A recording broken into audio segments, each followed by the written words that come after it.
நம்ம ஹீரோ கையில ஒரு விதை கிடைக்குது. அந்த விதைய புதைக்கிறது மூலியமா ஒரு பெரிய செடியே வளருது. அந்த செடிக்கு மேல ஏறி போய் பார்த்தா, நம்ம ஆச்சரியப்படுற அளவுக்கு ஒரு ஜெயண்ட் வேர்ல்டே இருக்கு. அங்க அவன் சந்திக்கிற அட்வென்ச்சரஸான பயணத்துடைய கதையை சொல்லக்கூடிய படம் தான் ஜாக் த ஜெயண்ட் ஸ்லேயர். இந்த படத்தோட முழு கதையை இந்த வீடியோல பார்க்க போறோம். இது ஒரு சூப்பரான அட்வென்ச்சர் படமா இருக்க போகுது. ஸோ அதெல்லாம் மிஸ் பண்ணாம பார்க்கணும் அப்படின்னா இந்த வீடியோக்கு லைக் பண்ணிட்டு நம்ம சேனலை சப்ஸ்கிரைப் பண்ணிக்கோங்க. வாங்க இப்போ கதைக்குள்ள போலாம். படத்தோடைய ஸ்டார்டிங் சீன்ல வேற வீட்டில் இருக்க அவங்க பேரண்ட்ஸ் சின்ன குழந்தைங்களுக்கு ஒரு கதையை சொல்லிட்டு இருக்காங்க. அதாவது முன்னொரு காலத்துல நம்ம இடத்துல இருக்கிற ராஜாக்கள் எல்லாருமே கடவுளை பார்க்கணும்னு சொல்லி முடிவு பண்றாங்க. அதுக்காக ஒரு மந்திர விதையை வந்து தயாரிச்சு அந்த மந்திர விதையை பூமியில புதைக்கிறாங்க.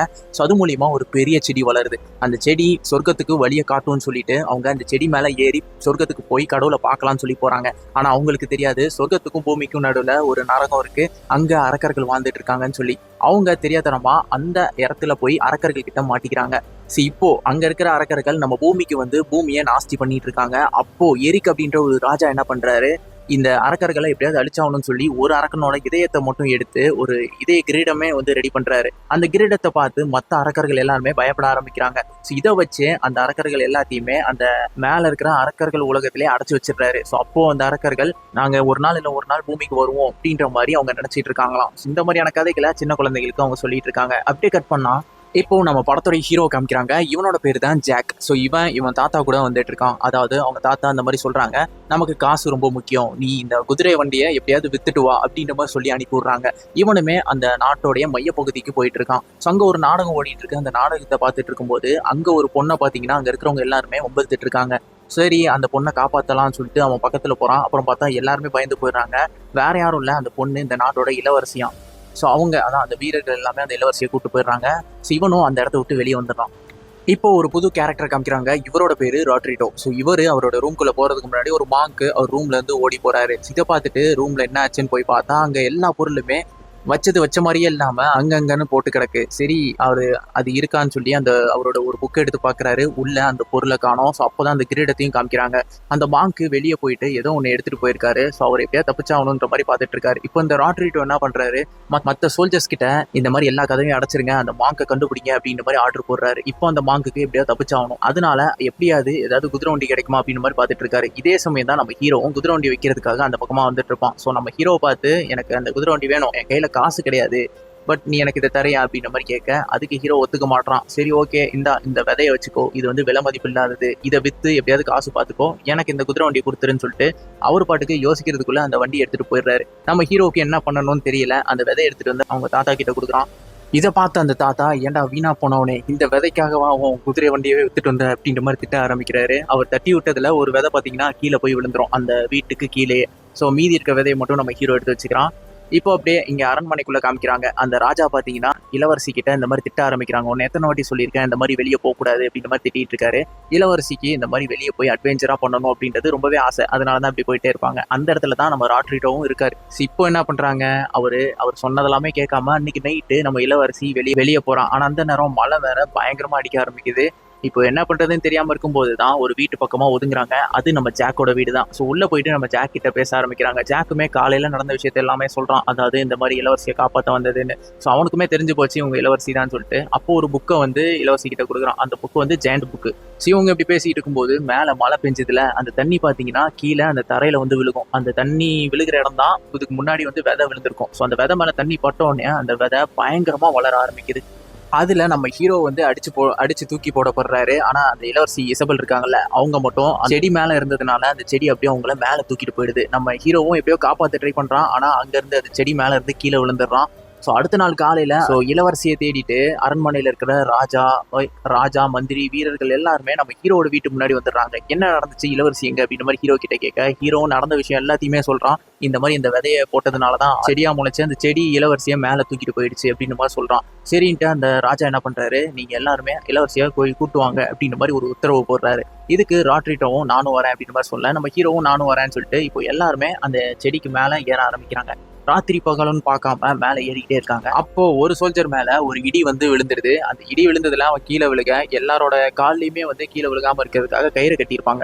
ஸோ அவன் இப்போ கீழே தொங்கிட்டு இருக்கானா, அந்த கயிறு வேற மேல இருக்கவங்க எல்லாரையுமே இழுக்குது. ஸோ அதனால ராட்ரிட்டோ என்ன பண்றாரு, அந்த கயிறு அத்து விட்டுறாரு. மித்த சோல்ஜர்ஸ் எல்லாமே கீழே விழுந்துடுறாங்க. இப்போ எப்படியோ கஷ்டப்பட்டு சில 6 பேர் மட்டும் அந்த அரக்கர்கள் உலகத்துக்கு மேல வந்துடுறாங்க.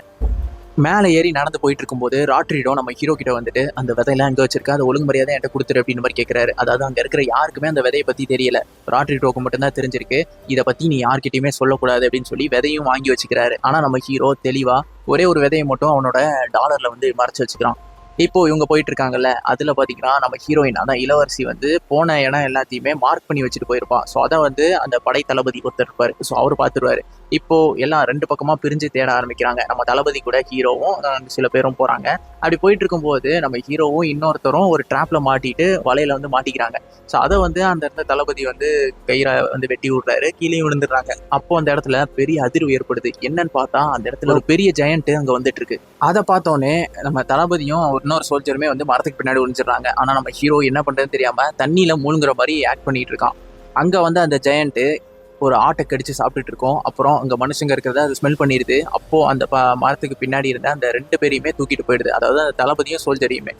இப்போ ராட்ரிக்கை காமிக்கிறாங்க. ஸோ இவர் பார்த்தீங்கன்னா அந்த இவர் கூட வந்த ஒரு சோல்ஜரை அங்கே பாரு இளவரசின்னு சொல்லி மேலேருந்து கீழே தள்ளி விட்டுறான். ஸோ ராட்ரிக் கூட இன்னொருத்தனும் இருக்கான். ஸோ இவங்க வேற ஏதோ ஒன்று பிளான் பண்ணுறாங்க அப்படின்றது மட்டும் நமக்கு தெரியுது. ஆனால் என்ன ஒரு விஷயம் அப்படின்றது தெரியல. இப்போ கீழே இருக்கவங்க எல்லாருமே கீழே விழுந்த அந்த சோல்ஜர்ஸை பார்க்குறாங்க, எதனால இப்படி நடந்திருக்கும் அப்படின்னு மாதிரி யோசிச்சுட்டு இருக்காங்க. இப்போ மேலே இருந்தாங்களே ராட்ரிக்கோட ஆளும். ஸோ அவங்க நின்றுட்டு இருக்கும்போது அங்கேயும் ஒரு ஜெயண்ட் வந்துடுது. அந்த ஜெயண்ட் ராட்ரிக்கோட ஆளை அப்படியே பிச்சு சாப்பிட ஆரம்பிச்சிருது. இப்போ ராட்ரிக் என்ன பண்றாரு, அவர் கையில இருக்கிற கிரீடத்தை எடுத்து காட்டுறாரு. அப்படியே அந்த சீன் கட்டாக இப்போ நம்ம ஹீரோ காட்டுறாங்க. ஹீரோ பார்த்தீங்கன்னா அந்த தளபதியும் ஒரு சோல்ஜரையுமே அந்த ஜெயண்ட் தூக்கிட்டு போயிருக்கும்ல, ஸோ அதை ஃபாலோ பண்ணிட்டே போறான். அங்கே பார்த்தா அந்த ஜெயண்டோட அரண்மனை, உலகம், அந்த வீடு எல்லாமே இருக்கு. ஸோ அதில் உள்ள காமிக்கிறாங்க. அங்கே நம்ம இளவரசியை ஒரு கூண்டுல அடைச்சி வச்சிருக்குங்க அந்த ஜெயண்ட்டு. அப்போ ஒரு ஜெயண்ட் இளவரசி கிட்ட வந்துட்டு, நீ ராயல் பிளட் தானே, உன் பிளட்ல அந்த வாசனை அடிக்குது, எரிக்கோட ஃபேமிலி தானே நீ அப்படின்ற மாதிரி கேட்குது. அதுக்கு இவங்க எரிக்கு பல 100 வருஷங்களுக்கு முன்னாடி ஆண்ட அரசராச்சே அப்படின்ற மாதிரி கேட்க, ஆமா அவனால தான் நான் இப்படி ஆனேன், அவனை பழி வாங்கணுன்ற எண்ணம் எனக்கு இன்னுமே இருக்கு அப்படின்ற மாதிரி சொல்லிட்டு இருக்கு. அப்போ அந்த இடத்துல பாத்தீங்கன்னா இந்த ஜெயண்ட் தூக்கிட்டு வந்துச்சுல தளபதியும் சோல்ஜர் 2 பேரையுமே வந்து அங்க போட்டுட்டு, நீங்க எப்படி இங்க வந்தீங்க, அதை எங்க கிட்ட சொல்லுங்க அப்படின்ற மாதிரி மிரட்டிட்டு இருக்குங்க. ஸோ அதுல அந்த சோல்ஜர் பாத்தீங்கன்னா இந்த ஜெயண்ட்டை பார்த்து திட்ட ஆரம்பிக்கிறான். இதை பொறுத்துக்க முடியாம அந்த ஜெயண்ட் அந்த சோல்ஜரை பிச்சு அப்படியே சாப்பிட்டுருது. இதை பார்த்து இளவரசியும் அந்த தளபதி ரொம்ப பயந்து போறாங்க. அப்போ அந்த தளபதியை பார்த்து அந்த ஜெயண்டோட கிங் என்ன சொல்றாரு, நீ இன்னும் சத்தம் போட்ட அப்படின்னா இளவரசியவே நான் சாப்பிட்டுருவேன் அப்படின்ற மாதிரி மிரட்ட ஆரம்பிக்கிறாங்க. ஸோ அந்த இடத்துக்கு பார்த்தீங்கன்னா நம்ம ராட்ரிக்கு உள்ள வந்துடுறான். ஸோ அவன் எப்படி வரானா, அவன் கையில் ஒரு கிரீடம் இருக்கும்ல, அதை வச்சு அங்கே இருக்கிற ஜெயண்ட் எல்லாத்தையுமே மிரட்ட ஆரம்பிக்கிறான். எல்லாருமே தலை வணங்குறாங்க. ஏன் நம்ம ஜெயண்டோட கிங்கு கூட இந்த ராட்ரிக்கை பார்த்து தலை வணங்குது. ஸோ இதெல்லாம் பார்த்து இளவரசிக்கு சந்தோஷம், எப்படியோ ராட்ரிக் வந்து காப்பாற்ற வந்துட்டாரு அப்படின்னு மாதிரி நினைக்கிறாங்க. ஆனால் இவங்க யாரையுமே நம்ம ராட்ரிக்கு கண்டுக்கவே இல்லை. ஏன்னா இவரோட பிளான் என்னன்னு பார்த்தீங்கன்னா, இந்த ஜெயண்ட் எல்லாத்தையுமே கட்டுப்படுத்தி அதுங்களை பூமிக்கு கூட்டு போய் அங்க இருக்கிற எல்லா நாடையுமே வந்து கைப்பற்றுறது தான். ஏன் நம்ம இளவரசியோட நாட்டை கூட கைப்பற்றணும் அப்படின்றது தான் நம்ம ராட்ரிக்கோட ஒரு எண்ணமா இருக்கு. இதை பார்த்த இளவரசிக்கும் அந்த தளபதிக்குமே ரொம்பவே கோவம், கடுப்பாகிறாங்க. ஏன்டா இப்படி பண்ற அப்படின்ற மாதிரி. அப்போ ராட்ரிக்கை இவங்க 2 பேருமே சமையல் செய்யுங்க அப்படின்ற மாதிரி ஆர்டர் கொடுத்துட்றான். ஸோ அதனால அங்கே இருக்க ஜெயண்ட்டு இப்போ தளபதியை போட்டு ஏதோ சவர்மா ரோல் மாதிரி உருட்டிக்கிட்டு இருக்குங்க. அண்ட் அடுத்ததான் நம்ம இளவரசியை தான் சமைக்க போதுங்க. ஸோ இந்த நேரம் நம்ம ஹீரோ உள்ள வந்துடுறான். ஸோ இதை பார்த்தோன்னே 2 பேருக்குமே சந்தோஷம், நம்ம தளபதிக்கும் இளவரசிக்கும். அப்போது தளபதியை வந்து காப்பாற்றணும்னு சொல்லிட்டு கத்தி எடுத்து அந்த ரோலை வந்து கிழிக்க ஆரம்பிக்கிறான். ஆனால் அந்த நேரம் ஜெயண்ட் உள்ள வந்துடுது. சரி இந்தான்னு சொல்லிட்டு கத்தியை மட்டும் கொடுத்துட்டு அவன் இந்த பக்கமாக போய் ஒழிஞ்சிக்கிறான். இப்போது அந்த சமைக்கிற இடத்துக்கு உள்ளே போகும்போது தளபதி எப்படியோ அந்த ரோல்ல இருந்து தப்பிச்சு வெளியே வந்துடுறாரு. அப்படியே இளவரசியுமே வந்து நம்ம ஹீரோ காப்பாற்றி 2 பேருமே காப்பாற்றி கூட்டு வந்துடுறான். ஸோ இப்போ 3 பேருமே பேசிக்கிறாங்க, நம்ம எப்படியாவது இந்த இடத்த விட்டு போயே ஆகணும் அப்படின்ற மாதிரி.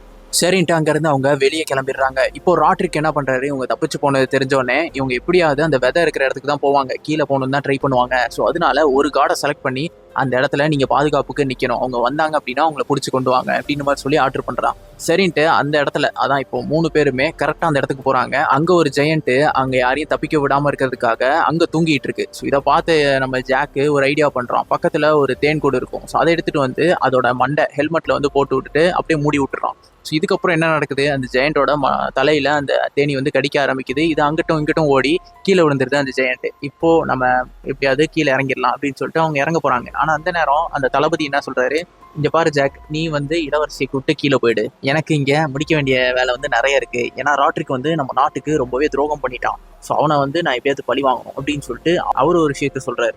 சரி ஓகே நீங்கள் பார்த்து வாங்க அப்படின்னு சொல்லிட்டு நம்ம ஹீரோவும் இளவரசியும் மட்டும் கீழே இறங்க ஆரம்பிக்கிறாங்க. அப்போ அவங்க 2 பேருக்கு இடையில லவ் வந்து உருவாக ஆரம்பிக்குது. கீழே இருக்கவங்க எல்லாரும் என்ன யோசிக்கிறாங்க, அந்த ஜெயண்ட் கீழே விழுந்துட்டான்ல, ஸோ அதை பார்த்தோன்னே அவங்களுக்கு ஜெயண்ட் எல்லாம் உண்மையிலே தான் இருக்குது அப்படின்றத நம்ப ஆரம்பிக்கிறாங்க.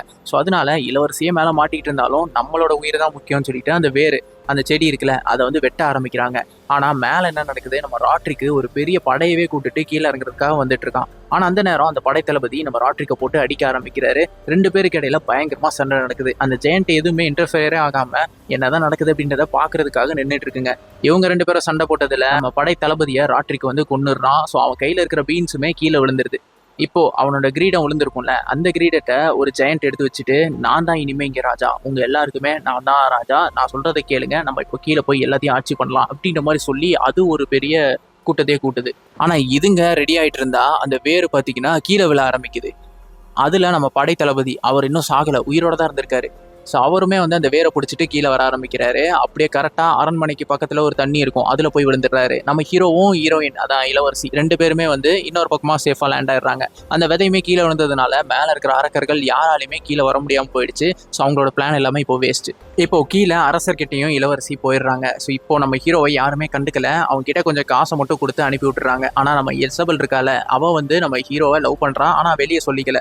இப்போ நம்ம ஹீரோவும் அப்படியே திரும்பி போக அந்த நேரம் பார்த்தீங்கன்னா மேலே இருக்கிற அரக்கர்கள் என்ன பண்ணுறாங்க, அந்த விதை ராட்ரிக்கோட விதை வந்து விழுந்திருக்கும்ல, அதை எடுத்து கீழே தூக்கி போடுறாங்க.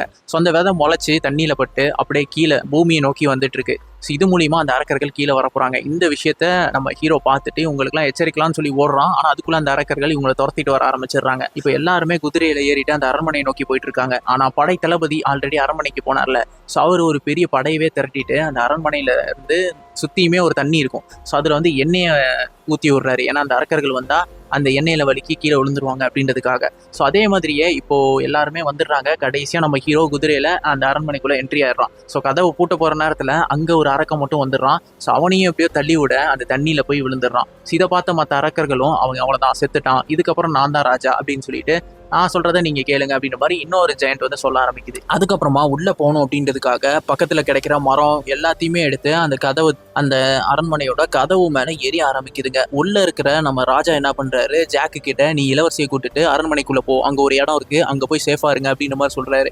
இவங்களும் உள்ள போறாங்க. இப்போ படை தளபதியும் கிங்கும் இவங்க எல்லாருமே சேர்ந்து அந்த அரக்கர்களை உள்ள வரக்கூடாது அப்படின்னு சொல்லி ரொம்பவே ட்ரை பண்ணிட்டு இருக்காங்க. ஆனா அவங்களால முடியல. அந்த அரக்கர்கள் இன்னும் வர ட்ரை பண்ணிட்டே இருக்காங்க. இப்போ அந்த தப்பிச்சு போச்சுல, தண்ணிக்குள்ள விழுந்துச்சுல ஜெயண்டோட ராஜா, அது பாத்தீங்கன்னா அரண்மனைக்குள்ள வந்துருச்சு. நம்ம ஹீரோவையும் வந்து துரத்திக்கிட்டு இருக்கு. ஹீரோயினை எப்படியோ பிடிச்சிருது. அதை வந்து சாப்பிட போகும்போது நம்ம ஹீரோயினை காப்பாத்துறதுக்காக அந்த அரக்க மேல கத்தி எடுத்துட்டு போறான். அந்த நேரம் பாத்தீங்கன்னா அந்த அரக்க நம்ம ஹீரோவையும் பிடிச்சிட்டு அவனையும் சாப்பிட போகுது. அந்த நேரம் நம்ம ஹீரோ என்ன பண்றான், அவனோட டாலர்ல ஒரு விதையை வச்சிருப்பான்ல, அதை எடுத்து அந்த அரக்கனோட வாயிலே போட்டு விட்டுறான். ஸோ அது என்ன பண்ணும், தண்ணி பட்டோடனே வளர ஆரம்பிக்கும்ல. இப்போ அந்த அரக்கனோட உடம்பே கிழிச்சுக்கிட்டு அது வளர ஆரம்பிக்குது.